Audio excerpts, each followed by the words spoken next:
Hello guys, എല്ലാവരും സുഖമായിട്ടിരിക്കുകയാണോ? നമുക്കിന്ന് കുറച്ച് സ്ട്രോബെറി നടാം. അപ്പോൾ സ്ട്രോബെറി ഞാൻ ഇതുപോലെ അതിൻ്റെ സ്കിന്ന് നമ്മൾ എടുത്തിട്ട് ഇതുപോലെ ഒരു ടിഷ്യൂ പേപ്പറിനകത്ത് ഇങ്ങനെ അപ്ലൈ ചെയ്ത് വെച്ചേക്കുന്നത്, ഇങ്ങനെ തേച്ച് വെച്ചിരുന്നതായിരുന്നു. അത് ഒരു ചെറിയൊരു സ്ട്രോബെറിയുടെ കേട്ടോ. ഇവിടെ സമ്മർ ആയതുകൊണ്ട് കിളിർക്കുമല്ലോ. സ്ട്രോബെറി കഴിക്കാൻ പറ്റുമോ ആർക്കറിയാം, നോക്കാം. ഇന്ന് മെയ് 22. ഓക്കെ, നമുക്ക് നോക്കാം എന്നാ സ്ട്രോബെറി നമുക്ക് കിട്ടുന്നതെന്ന്. നേരത്തെ സ്ട്രോബെറി തേച്ച് വെച്ചിരുന്ന അത് കാണിച്ചില്ലേ, ഇനി ഞാൻ സ്ട്രോബെറിയുടെ വിത്ത് കിട്ടിയത് കാണിക്കാം കേട്ടോ. ഇതാ ഇത്രയുള്ളൂ വിത്ത് കിട്ടിയുള്ളൂ. ഓക്കെ, ഇത് നമുക്കിനി ഒരു ചെറിയൊരു പോട്ടിനകത്ത് കുഴിച്ച് വെക്കാം. Let's go. ഏറ്റവും വലിയ ചട്ടിയിലാണ് നമ്മളത് കുഴിച്ച് വെക്കാൻ പോകുന്നത്. അപ്പം ഇതിനകത്ത് നമുക്ക് വെക്കാം. ചെറിയ വിത്തല്ലേ, അപ്പോൾ ഇതിനകത്ത് മതിയെന്നാണ് തോന്നുന്നത്. അതുമല്ല, 10 വിത്തിട്ടാൽ 2 വിത്തെങ്കിലും മുളച്ച് കിട്ടും. അതുകൊണ്ട് ഇത് മതി. ഇപ്പം കുറച്ച് വിത്തേ ഉള്ളൂ, അപ്പോൾ ഇത് മതി. നമ്മൾ മണ്ണ് നിറച്ചിട്ട് വരാം. മണ്ണൊക്കെ നിറച്ചു. അതെ, ഈ കുഞ്ഞു ചട്ടിയിൽ മണ്ണ് നിറച്ചു. ഇനി നമുക്കിനകത്തൊരു വിത്തിടാം. വിത്തോളമേ ഇത് താഴോട്ട് പോവുള്ളൂ. അതായത് വിത്ത് എന്തോരം ഉണ്ടോ അത്രയും കുഴി എടുക്കാവുള്ളൂ എന്ന് പറയും. അപ്പോൾ ഇതിനകത്ത് നമുക്ക് ചെറുതായിട്ടൊന്ന് വിതറി കൊടുക്കാം വിത്ത്. ഓക്കെ, വാ. അത് ഇത്രയേ ഉള്ളൂ വിത്ത്. ഇത് കണ്ടോ, തീരെ ചെറുതാണ്. അപ്പോൾ ഇതിനകത്ത് നമുക്കൊന്ന് ജസ്റ്റ് എല്ലായിടത്തോട്ടും ഒന്ന് ഇട്ട് കൊടുക്കാം കേട്ടോ. അയ്യോ, സോ ക്യൂട്ട് അല്ലേ. അപ്പം ഞാൻ ഈ ടിഷ്യൂ പേപ്പറിൽ തന്നെ വെക്കുവാണ്. വിത്ത് ദേ ഇരിക്കുന്നു, നിങ്ങൾക്ക് കാണാവോ? അപ്പം ഞാൻ കുറച്ചിങ്ങനെ കയ്യിലെടുക്കാതെ, അയ്യോ, ഇത് ജസ്റ്റ് ഇങ്ങനെ ഒന്ന് വെതറുന്നേ ഉള്ളേ. ആയ്, സോ ക്യൂട്ട്. ഓക്കെ,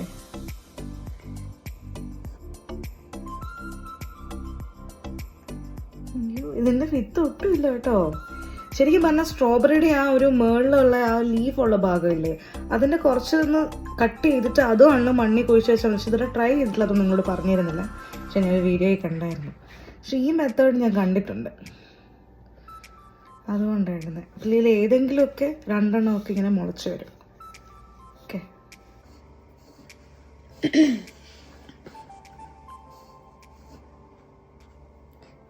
ഓക്കെ, അപ്പോൾ നമ്മളിത് ചെയ്ത് കഴിഞ്ഞ് വിത്ത് പുറത്തേക്ക് വരുമ്പോൾ പിന്നെ ഇതിനകത്തല്ല കേട്ടോ, നമ്മളത് മാറ്റി വേറെ ഏതെങ്കിലും പോട്ടിലോട്ടോ അല്ലെങ്കിൽ നിങ്ങൾക്ക് സ്ഥലമുള്ളിടത്തൊക്കെ ഇത് മാറ്റി വെക്കാം. ഇത് വളർത്തി അല്ല ഒരു സ്ട്രോബെറി എങ്കിലും കണ്ടിട്ടുള്ള ആൾക്കാർ, അതായത് ഇത് കംപ്ലീറ്റ് സക്സസ് ആയിട്ടുള്ള ആൾക്കാർ ഇതിന് താഴെ ഒന്ന് കമൻറ്റ് ഇടണേ. ബിക്കോസ് ഞാൻ ഇത് ഫസ്റ്റ് ടൈം ചെയ്യുമായതുകൊണ്ട് എക്സൈറ്റഡ് ആണ് ചെയ്യാൻ. പക്ഷേ ഇതെങ്ങനെയാണ് പരിപാലിക്കേണ്ടതെന്നും അറിയില്ലല്ലോ, അപ്പം അറിയുന്നൊരു കമൻറ്റ് ചെയ്യണേ.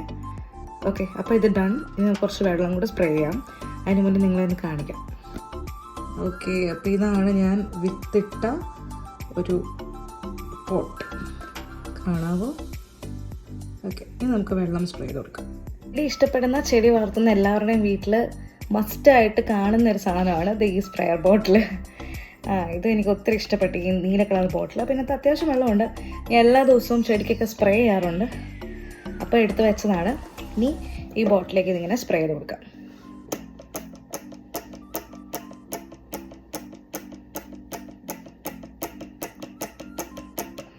ഞാനിപ്പോൾ സ്പ്രേ ചെയ്തു.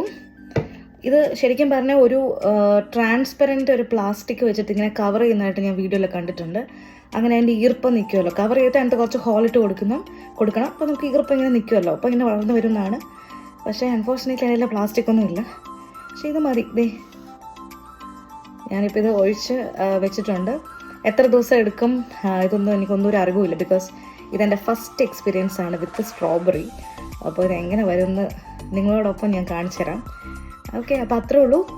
Stay tune for more updates. ഇനി ഞാൻ ഇതുപോലത്തെ വീഡിയോ മീൻസ് ഇതിൻ്റെ അപ്ഡേറ്റ് വീഡിയോ ഇടാം. ഇതപ്പം നമുക്ക് മാറ്റി വെക്കാം. ചിയേഴ്സ്.